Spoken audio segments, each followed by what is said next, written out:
শীতের সকালের খুব মজার ও গ্রাম বাংলার জনপ্রিয় একটা খাবার ভাত ভাজি সঙ্গে ডিম ভাজি। So hello everyone, welcome my new vlog.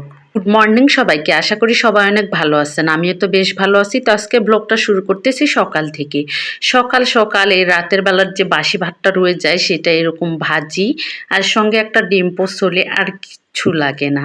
এটা মূলত গ্রাম বাংলার মানুষের খুব পছন্দের একটা খাবার। তো এই খাবারটা আমারও ভীষণ প্রিয়। তো রাতের বেলা কিছু ভাত ছিল, ভাজি করে নিয়েছি, সঙ্গে একটা ডিম ভাজি করে নিয়েছি আর আলুর ভর্তা। কে কে এটা খেতে পছন্দ করেন কমেন্টে জানিয়ে যাবেন। তো সকালের খাওয়া দাওয়া শেষ করে এখানে দুপুরের রান্নার জন্য সব কিছু গুছিয়ে নিয়েছি। দুপুরের রান্না হবে মূলত মুরগির মাংস আর সঙ্গে করব বেগুন ভাজি। তো প্রথমে আমি দুধটা জাল করে নিলাম, তারপরে এই পাশে ভাত বসিয়ে দিয়েছি, এই পাশে এখন বেগুনগুলো ভেজে নিচ্ছি। তো বেগুন ভাজিটা এরকম চকচক করে ভাজি করলে আমার দুষ্টটা খেতে অনেকটা পছন্দ করে। আর ওর জন্যই মূলত বেগুন ভাজিটা করতেছি। তো বেগুন ভাজিটা করা হয়ে গেলে মূলত আমি এই কড়াইয়ের মধ্যে মাংসটাও রান্না করে নিব।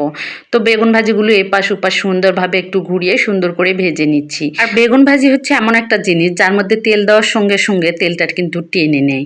তো এই তো আমার বেগুন ভাজিগুলো করা হয়ে গেছে, আমি বেগুন ভাজিগুলো তুলে নিচ্ছি। এখন ওই কড়াইয়ের মধ্যে কেটে রাখা আলুগুলো দিয়ে দিচ্ছি। আলুগুলো একটু লবণ হলুদ দিয়ে ভেজে নিলাম। মাংসের তরকারিতে কিন্তু এভাবে আলুটা ভেজে দিলে খেতে একটু ভালো লাগে। তো প্রথমে আমি কড়াইয়ের মধ্যে তেজপাতা, দারুচিনি, এলাচ দিয়ে পরিমাণ মতো তেল দিয়ে পেঁয়াজ কুচিটা দিয়ে দিয়েছি। পেঁয়াজ কুচিটা একটু সুন্দরভাবে ভেজে নিচ্ছি। পেঁয়াজ কুচিটা সুন্দর করে ভাজা হয়ে গেলে রেগুলার যে মশলাগুলো সেগুলো সব দিয়ে দিয়েছি। মশলাটা এখন সুন্দরভাবে কষানো হয়ে গেলে মাংসগুলো দিয়ে দিচ্ছি। মাংসটা আমি এভাবে মশলা কষিয়েও রান্না করি, আবার দেখা যায় যে মাংস ম্যারিনেট করেও রান্না করি। দুইভাবেই কিন্তু খেতে মজা লাগে। যদি রান্নার মধ্যে লবণ ঝাল সব কিছু ঠিক মতো হয় তাহলে রান্নাটা খেতে অনেক বেশি মজা লাগে। তো মাংসটা এখন সুন্দরভাবে কষিয়ে নিচ্ছি। কষানোর সময় মূলত আলুগুলো দিয়ে দিলাম।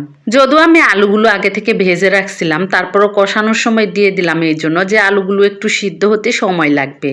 তো আমার মাংসটা সুন্দরভাবে কষানো হয়ে গেছে। এখন ঝোলের জন্য পরিমাণ মতো পানি দিয়ে দিয়েছি, আবার কিছু সময় রান্না করে নামিয়ে নিব। দেখুন না তরকারি কালারটা কত সুন্দর এসেছে। তো তরকারিটা সুন্দরভাবে রান্না করে পরিমাণ মতো ঝোল রেখে এখন নামিয়ে নিলাম। দেখুন তরকারি কালারটা অসাধারণ হয়েছে কিন্তু, আর খেতেও ভীষণ মজার হয়েছিল।